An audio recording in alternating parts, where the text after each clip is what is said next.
ulak çıkmayın. Ulak çıkma. Ulak kayakta. Buna var. Emil var. Sudya. Emilcan vardılar. Toplattılar Sudya. Emil Kılıcım toplattılar.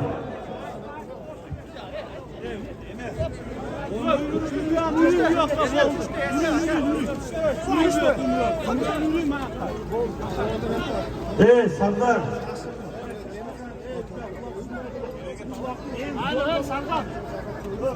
Aşağı.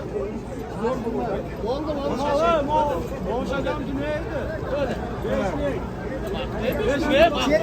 Çok 500 dolar. Ver 500 dolar.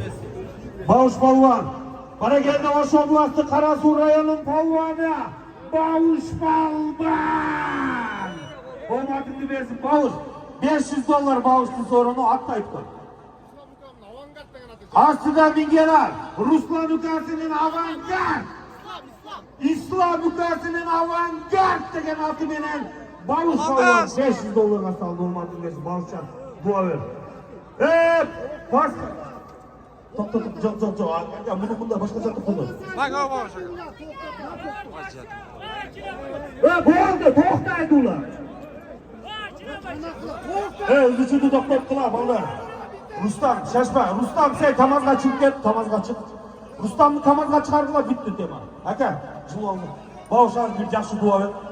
Emili ana balanı tamazga çıkar koç. Assalamu alaikum. Tuğanlar sizlerle bir tane neyse ötünü şekilde. Ya palvanlar erkek mi olmalı şey? Bir jaksın toyları da koyuldur. Baydıkın böyle olmaz ağır be. Uyat deme, cerge çürü ağır böyle akıl çok atasın. Sıcak börek be. Tokta da gelip tokta koy be. Ya be, maalesef Allah razı olsun. Ne telesen teleye maymun satın. Seneki bari Allah talan duan kavul bulat. Ya ucunda bizde bundan tuğanlar toyları da be. Başladı uca, canşulaklar dire. Şöyle çalışsa ırıntımak beni ne aynanay tuğanlar. Palvanlar. Amin. Kara palvanım. Bağış olmadığını versin. Kana palvanlar şuraya gele. Bağış. Şuraya çiçekten seni al yer çiftliğinde. Şuraya. Hop get yerini varını. Ulak çoğarı da. Sandal.